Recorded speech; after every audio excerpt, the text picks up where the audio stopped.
Сәлеметсіңдер, құрметті 9-жы В сыныбының оқушылары. Бүгін біз алғашқы онлайн сабағымызды бастаймыз. Бүгінгі біздің сабағымыздың тақырыбы демография деген не? Бұл тақырыбымыз 11-ші бөлім бойынша жаһандық мәселеге қатысты тақырып. Яғни бүгінгі күндегі демография мәселесі кез келген елде ең басты орында тұр. Демография бұл халық санының өсуі. Халық санының өсуі. Яғни бүгінде мемлекетімізде, Қазақстанда, өзге елдерде қанша мемлекет қандай деңгейге халық санының өсуімен жетті. Біз сол туралы білетін боламыз. Және де бүгінгі сабақта біз берілген мәтіндер бойынша тірек сөздер арқылы мәтіннің идеясын, тірек сөздер арқылы мәтіндегі ойдың негізін анықтаймыз және сұрақтарға жауап береміз. Сонымен қатар синоним сөздердің баламаларын табамыз. Олай болса, біз бүгінгі сабағымызды бастаймыз. Алғашқы сұрағым бұл: демография дегенді қалай түсінесіңдер? Әлемдегі елдердің халық саны туралы не білесіңдер?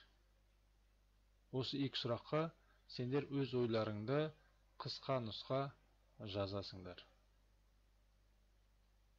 Яғни бүгінде демография бойынша әлемде ең алдыңғы қатарда тұрған ол екі мемлекет бар. Бірі Қытай, миллиардтан асқан халық саны, екінші Үндістан.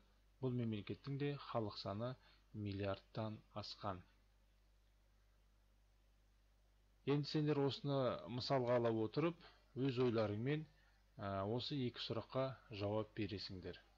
Және жауаптарыңды дәптерге жазып, менің жеке WhatsApp номеріме қазақ тілі мен әдебиеті деп ашылған группамызға жібересіңдер. Мен тексеріп, ойларыңның анық-қанықтығын анықтап, кері байланыс жасаймын.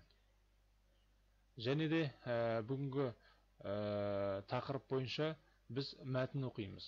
Сол мәтін бойынша түсініп, мәтін бойынша сұрақтарға жауап береміз.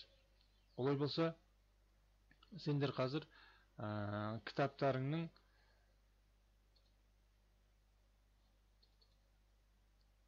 157-ші бетін ашасыңдар.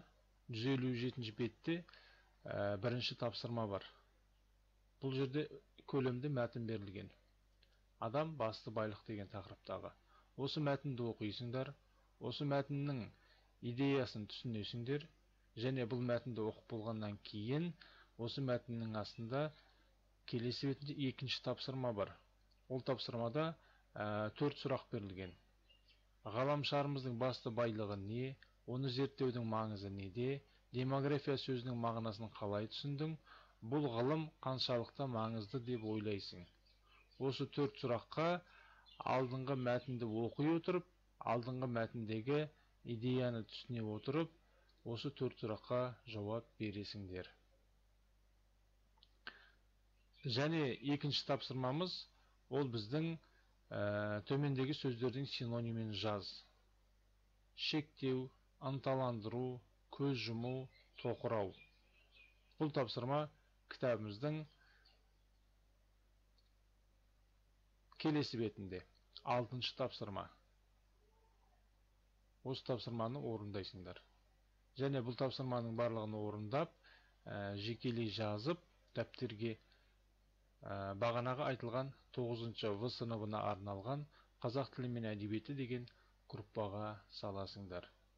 Мен оны оқып, тексеріп, сендермен кері байланыс жасаймын. Назар салып тыңдағандарыңа рахмет.